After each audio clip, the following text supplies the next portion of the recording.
Hi, Mo. Hi. Welcome to the Dirty Business Podcast. Here we go with our first real podcast. It might be kind of boring, but it's where we came from. It's the first one. And I think everyone can relate to it. Yeah, I'm excited. If you want to be in a business, or if you're already in a business, I think it's going to be relatable. Relatable. So relatable. Yeah. Our first episode is sponsored by Sourdough Delights. Our friend Kirsten made us these most delicious cakes. She is amazing. They are. I have never had anything that she's ever made. Stop. But it looks all amazing. I've had so much of everything she's made. When she said she wanted to sponsor every podcast with a goodie, I'm stoked. Yeah. Oh my gosh. Oh my God. Okay, I know everybody says, oh my gosh, this is so amazing. Oh my God, I'm obsessed. But like for real, this tastes just like chai. No, I told you. Oh, this is good. Sorry to anyone who's hearing a tea. Yeah. Seriously? Okay. We need to do podcasts just solely for this reason. Just for the treats. Mhm. Here for the treats. Here for the treats. Wow. We needed a coffee partner. I might have to start this podcast earlier. Oh, This is great. oh my God. Okay. Okay. After business. I'm so in love with that. Let's talk about you. Oh, God. You're the cutest one here. Okay. So tell me what you used to do Okay. and The origin story. mm-hmm. Okay. Yeah. Well, I am a mother of 4 hellions.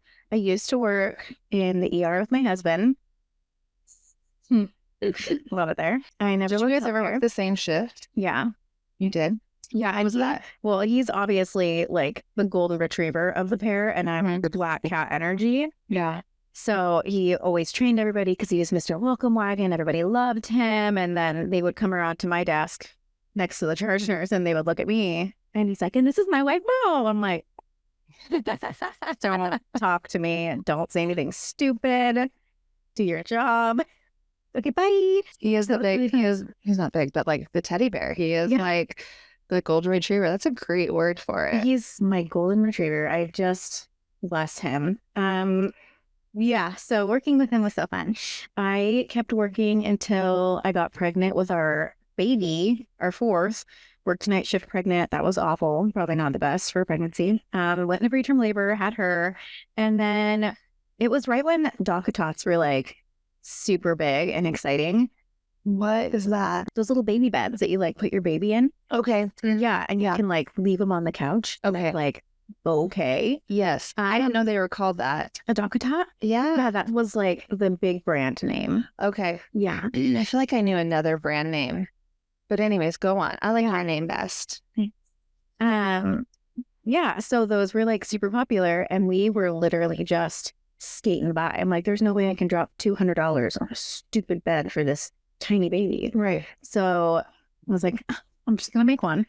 Watched a couple of YouTube videos, taught myself how to sew, made baby nests. Of course you did. Of course I did. Yes. With a newborn, you know. Mhm. And then next thing I know, I had friends asking me to make them some, which quickly escalated to other people on the internet asking me to make them some. And then I kind of birthed a business. And then I love it. as these things go. And then it took off. Did you want to make a certain amount of money before you decided to quit? Did you have to make a certain amount of money before you quit? Or you just kind of quit? No. You just jumped right into it. I sure did. I had zero plan. Yeah. Like I said, we were skating by, so I didn't have like a bunch of money to get started. I just went and bought some fabric, which was overpriced at the time. I bought so much fabric for that little baby because she was our only girl. So I'm like, I'm just gonna make her everything. She's gonna have dresses and clothes and all The blankies. There will be no sign of blue here for her. Like, yeah. I still have baby nest cutouts at home in my closet. Done. Mm-hmm. And they're just there. It is what it is at this point because So was that your sole income? Was Nest? Yeah. And then you quit working on the ER. they asked me to not come back after I didn't get the Rona shot. Oh. Yeah. Oh. Yeah. So that kind of forced me to go all in with my baby. Well, there you nest. go. Yeah. Sometimes We have to be forced into doing things that we know we should be doing. Yeah. So were you always crazy in the head about business? Or did this start the craziness? I think this started the craziness. This craziness, and is that a bad word? No, Should I use a different word? no, Okay. no, it's crazy. You have to be a little crazy. Okay, so you didn't have this like crazy brain. Like you were calm, just like going to work and taking care of your kids. Yeah. I mean, it was 12-hour shifts in the ER, and it was night shifts towards the end of it, so I wasn't sleeping. Yeah. I wasn't getting any So you sleep, got your I didn't have adrenaline. time. You got your adrenaline from the ER. Yeah. Because the ER is a lot of adrenaline. Yeah. You go home and you're like, how was your day? Well, no one got shot today, so it's Yeah. boring. Yeah. People came in with all their limbs today, so it was fine. Yeah. Not funny. It was all right. It's a boring day. Yeah. Huh. Okay. So you got your adrenaline from that. And then you started your own business and you needed to create adrenaline somewhere. Yeah. I needed to get my fix. Yeah. Yeah. I made my own business. Mistake number one.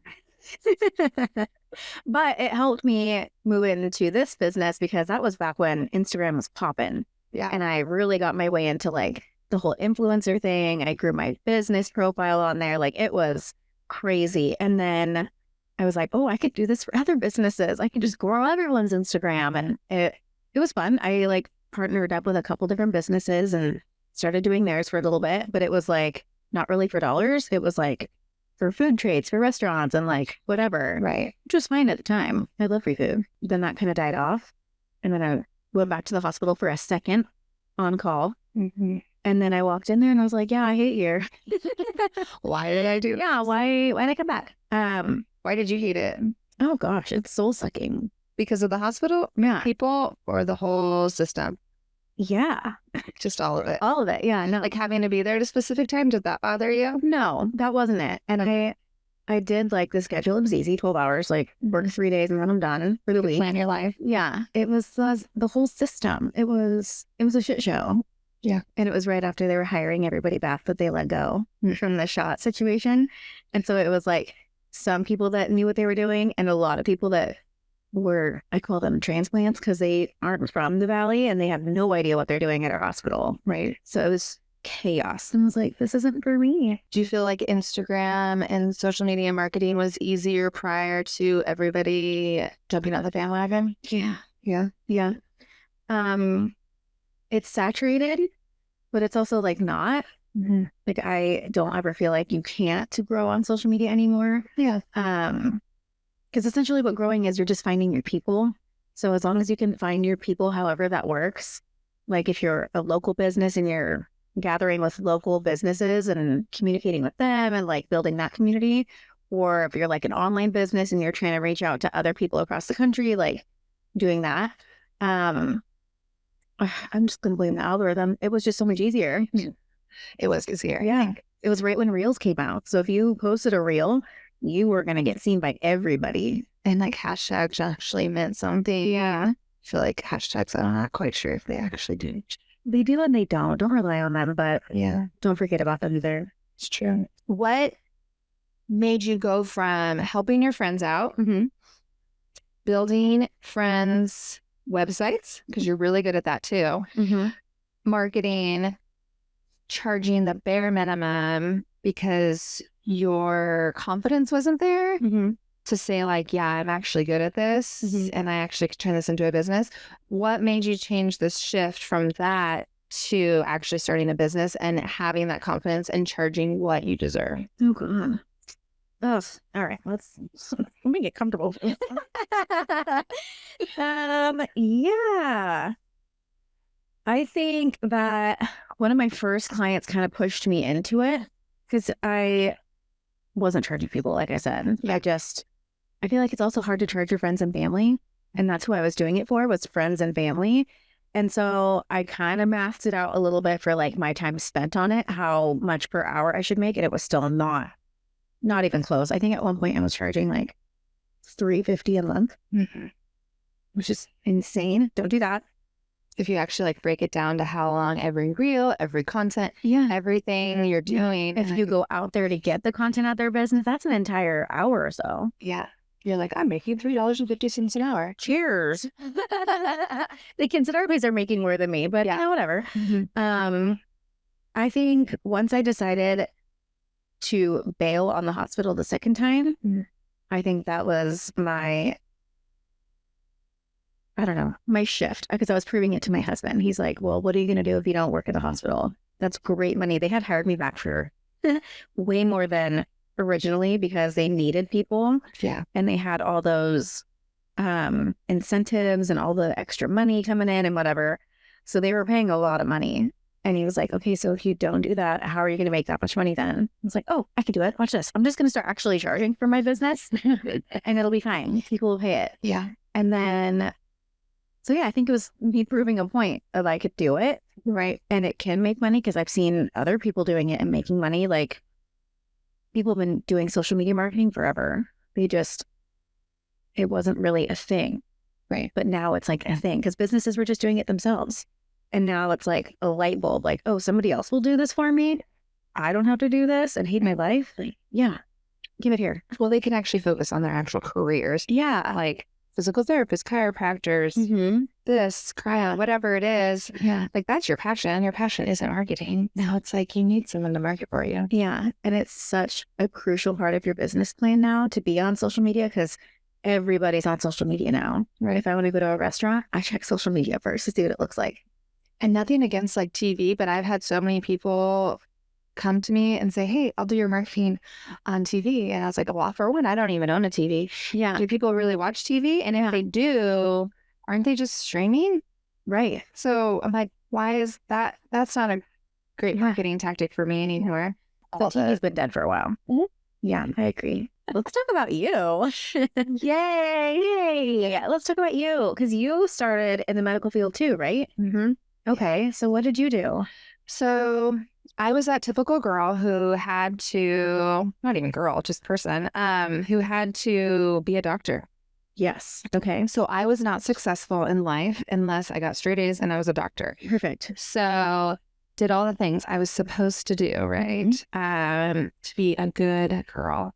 And I went straight into college. I got my bachelor's in science for pre-med. I was going to be a physical therapist. Oh my gosh. Yeah. And I was waiting for George Fox to come out with their PT program. And so I got into surgery, realized I did not want to be a physical therapist. And I love surgery. And so I did that for 4 years. And I got into anesthesia for 6 years and realized that I did not agree with anything that the hospital had to offer. It made me also realize a lot about life and about our perspective.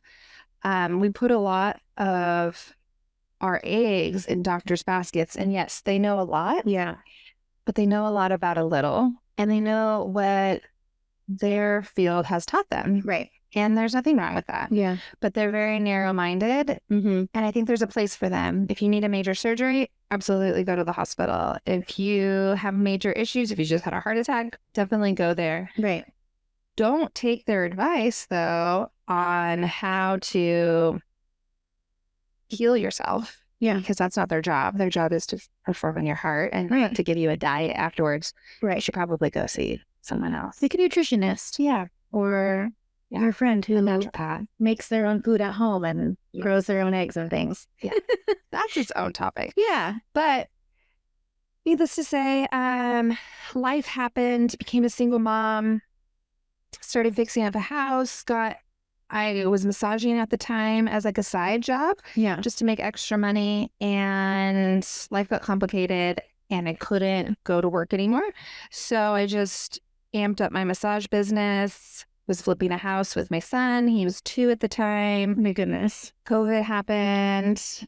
Yeah. And forced us all to not work. So I still massaged during COVID. Yeah. Shh, don't tell. Yeah. Super spreaders. Yeah. That was us. So I was able to make enough money to support my family with that. And then just took off on that business. And I started doing cold plunges. And that kind of changed my life mentally and physically. Yeah. At that time, it was just probably one of the most difficult times of my life, but also the best because I feel like adversity really changes you for the better. Yeah, definitely. But yeah, cold therapy really helped me mentally, physically change my life. Yeah. So, and people always say that's dramatic, but unless you've actually done it for a long period of time, Yeah. you can be that person who's like, yeah, this actually does change your life. Yeah. So I just wanted to add cryo as a additive to my business. So people would do massage, and I usually tell them to ice so they don't get sore afterwards. Yeah. And I was like, hey, I'll just put you in cryo and then you won't be sore and you get all these benefits. And that's where this whole vitality thing exploded. Some little small idea. Also, I really love real estate. So my son and I flipped a house, and I bought it for $125,000. A meth house. Nobody thought I should have for when a child living in it. Yeah. And oh my gosh. We just kind of lived in sections of the house while I fixed up other sections. And it's just us two. So it was easy. And it was a pretty large house. It was in 1906. That was such an empowering experience. That's how I learned to build and really could realize that I could do anything on my own. Yeah, for sure. But I sold that house for, what did I sell it for? I sold it for $300,000. They offered us $390,000. Oh my gosh. But at the time the fire just happened. Oh gosh. So there were no comparable houses. Yeah. So we ended up splitting it. So we did $330,000 and then they carried $30,000. So really we sold it for $360,000. Nice. And I lived in it for 2 years. So I got to pocket all that money. And I got to pay off my car and buy a couple other houses. And then I bought the building that Vitality's in. That's amazing. And then that's how I got to start Vitality. Oh my gosh. I know. Just flipping a meth house. By flipping a meth house. So yeah, I'm really passionate about real estate, obviously, and then cryotherapy. But man, running a business takes a lot of marketing. Yeah, it takes a lot of things that I don't fully understand. And I really don't know what I'm doing. I don't think any of us do. Honestly, I don't think any of us know what we're doing. Yeah. So it's just fly out the seat of your pants. Make a decision. Yeah. And then just run with it. But you do so much here for someone who doesn't know what they're doing, because you flipped this entire house too, because this was a house. Yep. And converted it to commercial. Yeah. And then you did all that. You built literally everything in here. And then just keep building. It's crazy. I got married. Yeah. In this time frame. Solely because I just didn't want to do the grant work anymore. Yeah. Just kidding. Because we needed manpower. I'm just kidding. I love my husband. But yeah, he did all the stuff that's not pretty. So we do have to give him credit. He expanded the doors so that wheelchair access. Oh, yeah, there you go. He did the flooring, stuff that people don't notice. Yeah. I do all the pretty stuff. Yeah. As you should. Yeah. So, yeah. That's amazing. And here we are. Yeah. Business owners. Just like that. Overnight. Still don't know what I'm doing. Duh. Because it's been a couple years now, right? That you've had Vitality? It'll be 3 years in January. By the way, I think it's a miracle that we even crossed paths, because I hate cold. You hate it. Hate cold. And I showed up on the first open house that you had. Yes. I remember. I don't know why. Yeah. I don't even know why, because I hate being cold. But I was like, this is cool. Like, this is a really cool idea.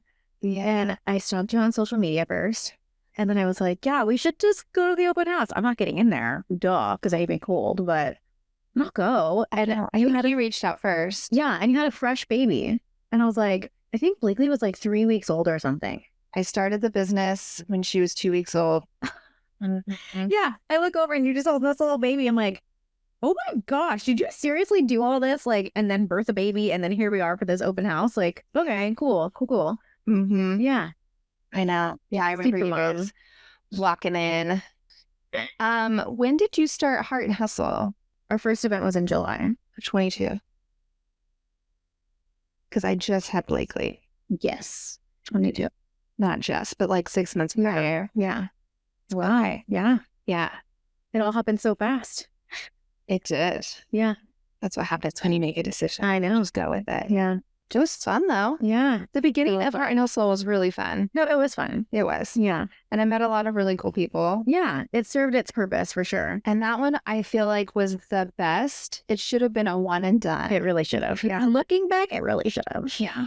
Not on your part or anybody's part. I just think that one was the most collaborative and supportive and very sweet and genuinely amazing experience. The first of its kind. I think everyone was just so jacked up because we didn't have anything like that in the Valley. And there was like no expectations. There wasn't any like comparison stuff to deal with. Like nobody knew what they were actually getting into. Mm-hmm.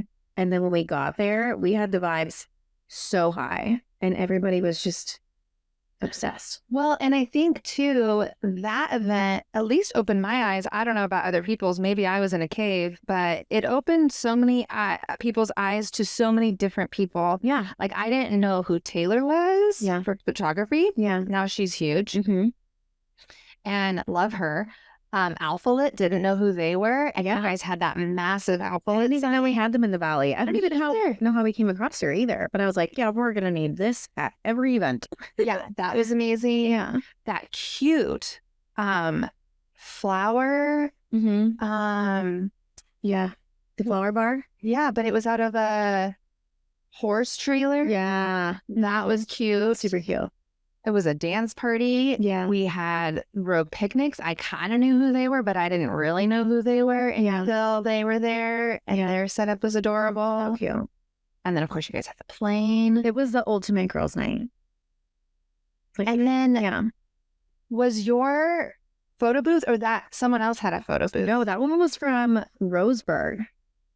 So you'd rented it. Yeah. And then it was such a hit. And then you started that business. I didn't even mean to start that business. You just bought it because you wanted it? Yeah, because we thought we were going to do a bunch of Heart and Hustle events. And so we were like, okay, like dollars wise, it makes more sense to just buy one of these things instead of rent it for $1,200 from Roseburg. Like if we just bought it and had it, cool, we'll just use it for all of our events. And then, you know how it spirals. I'm like, but in the meantime, it just started business. It's already here. I could just rent it out. So yeah. Anyways, I didn't know all those people until then. And now that has made connections. Yes.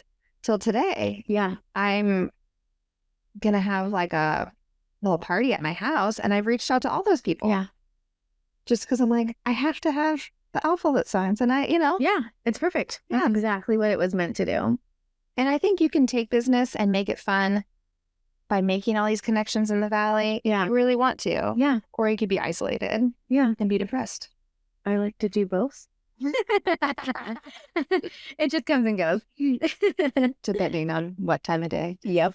What time. Mm-hmm. Yeah. So that whole community vibe that we got from those events and stuff, I feel like that has always been a piece of business that we're always missing. Mm-hmm. Is like the community and the collaboration, but like the authentic kind. Yes. Not like the for show on Instagram and whatever, but just having those business friends that you can collaborate with, you support each other genuinely and doing all that. I think that's what kind of brought this whole podcast idea together, was to share ourselves and our businesses and connect with other business owners. Yeah.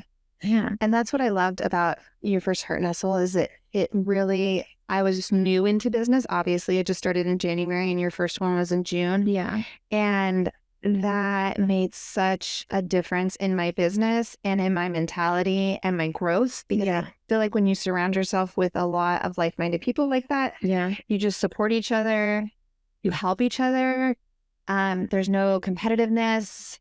Like you've never been like, oh no, I'm going to keep all my marketing secrets to myself. You're like, I'm busy enough. Yeah. With what I got going on. Yeah, like, I don't need to,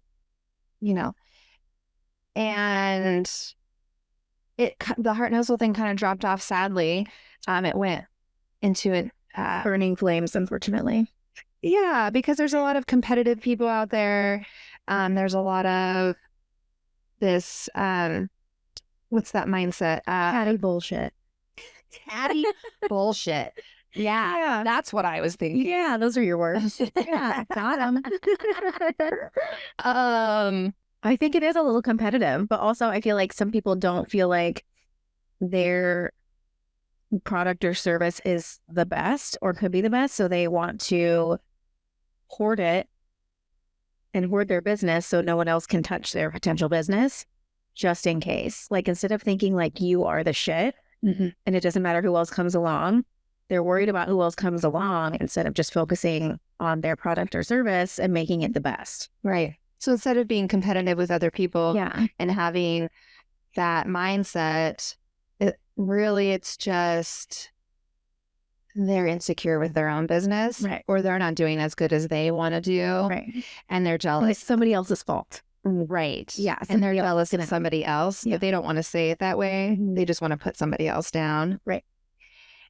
And it doesn't work. In our relationship and other businesses that we collaborate with, we're very uplifting for them and they're very, very uplifting for us. And I even just got I wish I could play it for you, the most amazing message today from a business owner that I collaborate with all the time. And it was just to say hi and just to say, you're the shit and I love you and you're doing amazing and you motivate me and all these things, which I hate compliments. For sure. At the end of the day, it's like, it's so cool to have these people on our side. And that's kind of what I wanted to do with you with this podcast is create that community, let people know that it's okay to love other businesses and even other businesses that are in your same field. You can help other people. And you will get back that return. You're the shit. Just own it. And you got your own thing going on. And tell somebody else they're the shit and like empower each other because it lights a fire for each other. It's not. It makes business so much. Business is already stressful, with finances and marketing and all the things. Like, why do we have to make this a stressor too? Like, it doesn't make anyone's business better. No. And I'm excited for all the people that have already messaged us and like want to be on our podcast. I want to talk to other people. I want to steal their knowledge. No, I'm sure. I think that's what you and I have in common. We both are oversharers and we don't gatekeep because we can't help ourselves. We're like, oh, you need help with this? Yeah, this is how you do it. And this is like, because we just can't help ourselves and we don't see like that wall that's like, don't tell anybody your information because then they'll be better than you. Like, that's such a terrible way to live. Go be better than me. Do it, sis. That's okay. Crush it, please. Right. Because then I'm going to learn from you if you crush it with my knowledge because I'm not seeing something maybe. And then we can help each other and tweak it, whatever. I love it. I love spilling secrets. Well, like even the cryotherapy business in Grants Pass, I mean, I just love them. And they are killing it. I mean, they're massive. They have so much stuff over there. Everyone, you need to go see them. They're amazing. Access Health, Grants Pass. But I'm not competitive with them at all. And they probably make 10 times more money than I do. And I'm like, I strive to be that big and that good. But it took a lot for them to get there. They've been open much longer than I have. I have to remember, I've only been open for 2.5 years. Like, this is just the road I have to go. It's baby business, if you think about it. I gotta take all those steps to get there. There's no need for me to be jealous or to not promote them. I want them to be successful. Plus, I believe in cryo, and I want everyone to have it. So if there's one on every block, let there be everyone on every block. I'm going to offer something different. People are going to come to me because of me. You're still going to have your people who are here for you. And I think that's something that's always missed. You're going to have your people. I mean, there's a million coffee shops, Starbucks, whatever. But I'm going to go to the one where I know the barista that's like sweet and doesn't try to get in my car and talk to me. Like, I'm going to go for certain people, regardless of how many are on the block. Or the different beans, too. Like, today I'm drinking, I don't know how to pronounce their name, Floret coffee. I'm drinking their beans today. And next month I will drink someone else's beans. And, maybe someone likes Human Being or someone likes Dutch Bros. Some people don't. And it's not, who cares? It's all coffee at the end of the day. Like, but people are going to have their choice and that's fine. And you just continue to be you and and that's it.